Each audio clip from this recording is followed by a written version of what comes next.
We appreciate all the members of Northern Corridor. The country is connected to Northern Corridor.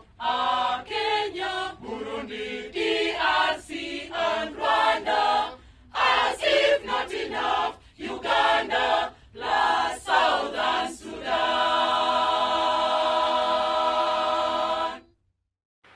The launch of the self-regulatory chapter on vehicle road control, it's a long process which come up to achieve some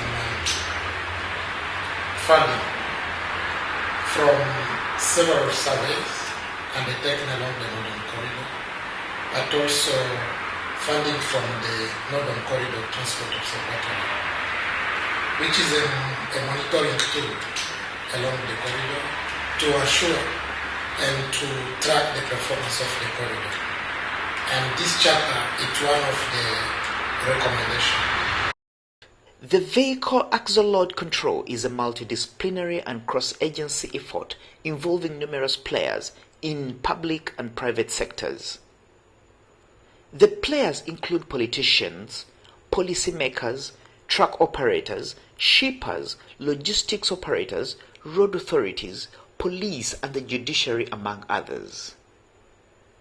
Legislation for overload control has been developed for East Africa through a process involving studies and numerous consultations with the stakeholders.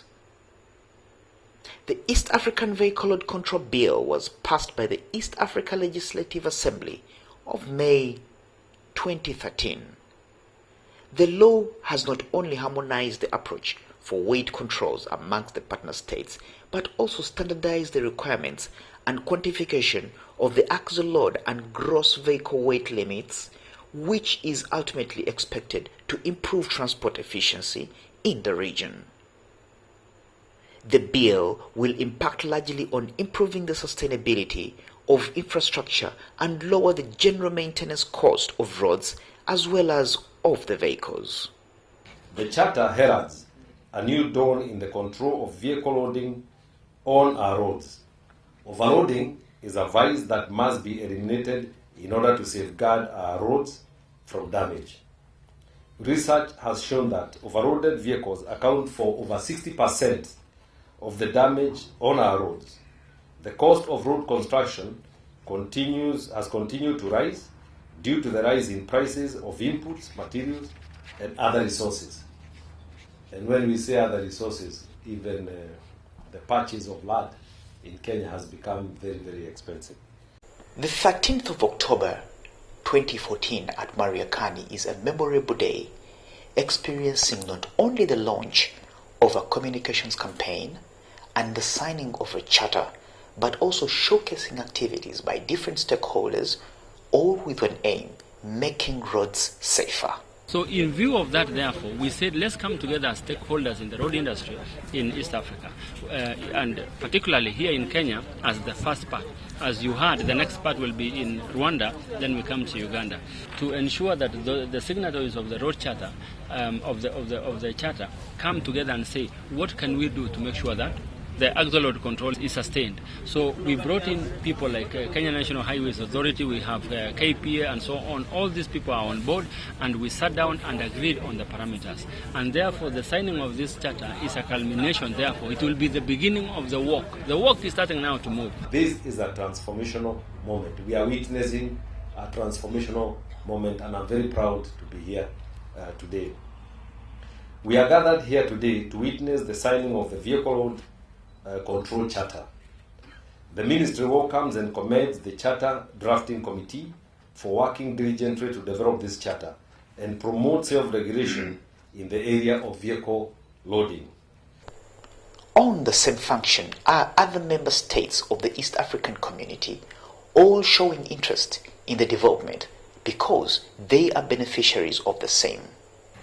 What I can say is that as the country in the region, will try to work hard to ensure that this good campaign is implemented even in our countries. So we have always worked with the Northern Corridor and we try also to continue working together. So as an East African country, or East African countries, we achieve the same objective. In addition, overloading have serious negative implications on road safety. It is a fact that many of the accidents caused by heavy commercial vehicles are attributable to overloading. Overloading also increases the cost of operations and maintenance of vehicles. Of course, there are challenges. For example, if a transporter, say, loads 2 containers instead of 1 and compromises people, what do we do as KTA? We find that we are helpless, but what we are going to do is the government has promised that they are going to bring up regulation to ensure that members belong to an association. When they are members of our association, then we are the ones who will govern their licensing, and because of that we shall be able to be responsible for the mischief or misdemeanor of our members. We are working on the regulations for the transporters. And I know there are people, sitatumia hiyo jina, there are people who are not members of KTA, na ni wengi. But we are going to make sure that you belong to a registered organization if you are going to carry out transport business. Mimi ndiye nasimamia port ya Mombasa. Kama unataka toa mizigo huko, lazima uwe member wa a body about to regulate. But we are going to go to the stakeholders and work with them. Mr. Paul Meyer also elaborates on who makes the laws that govern the charter and who the beneficiary is to the same. We actually held a meeting in Kampala, and it was attended by people from the region, from Burundi, Rwanda, South Sudan, Uganda, the host country, Tanzania, and Kenya. I hasten to say that we were the least represented as Kenyans. So there were people from, representatives of stakeholders in those countries. And so we are very confident that with the successful implementation of this one, we are going to see a successful implementation in Uganda, in Rwanda, in Burundi, and South Sudan. What this entails, therefore, is that the road will be gotten rid of the things that are happening. When we have fewer accidents, when we have fewer congestion on the road, when we have less stoppage because the driver has been taken to court, when we have the truck going to the port and being loaded the same day, not the following day, and so on, all that is a waste that we are cutting off. When you cut off that waste, then you are getting saving, and that saving will go to the eventual consumer of the cargo that we are moving. This self-regulation initiative, therefore, complements the government's effort towards protecting our valuable road and bridge assets in order to ensure longer road pavement life, reduced road maintenance costs, and manageable vehicle operating costs, enhanced safety, and I want to emphasize that, and assure equity in the transportation industry. There are no sacred cows, and we don't have any. I'm convinced that self-regulation coupled with enhanced statutory enforcement will, in the long run, achieve much more than enforcement of laws and regulations on their own. Monitoring the implementation of the Charter will require data collection and analysis of selected variable key performance indicators, and the NCTTCA is committed to perform this task as Secretariat for the Charter. Mr. Donat Bagula, the Executive Secretary, highlights. For us as Northern Corridor, we noticed through the surveys and the Northern Corridor Transport Observatory that legislation itself is not sufficient to protect the infrastructure. We need to work closely to bring the operator with the regulator together in order to increase the level of compliance at the weighbridge. And therefore, we can protect the infrastructure using the technical mean, the legal component, but also the self-compliance by the stakeholder. That's what we are doing. Of the two most important regional transit corridors, the Northern Corridor, spanning a distance of almost 1,900 kilometers from Mombasa to Bujumbura, carries the highest volume of transit traffic. This corridor, therefore, is the backbone of the EAC economies and must be protected against damage caused by overloading. In addition, the corridor must become more efficient by reducing the negative impact of accidents and the need for the government to intervene to enforce load control.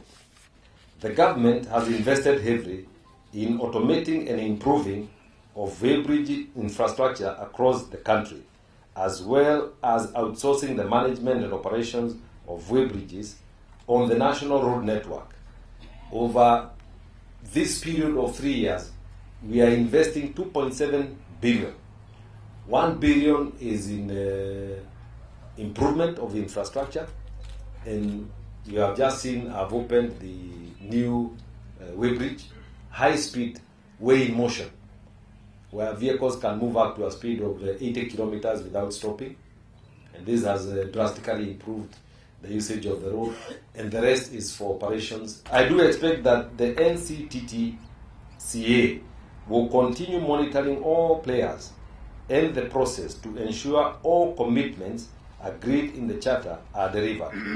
To this end, all the signatories of the Charter are expected to cooperate with the NCTTCA to enable them to carry out this mandate effectively. The government expects that the Northern Corridor Transit and Transport Coordination Authority will provide online reports to member states and propose sanctions on the signatories to this charter who go against the tenets of the agreements we have signed today. The message to the rest of our member states, I mean Uganda, Rwanda, Burundi, South Sudan, DR Congo, it's to also embrace the same revolution. How regulator and operator can work together in order to safeguard our infrastructure. We need to secure our infrastructure. Governments are putting a lot of money in infrastructure. In this region, more than 40% of the budget, the national budget, are going just on the road maintenance and construction.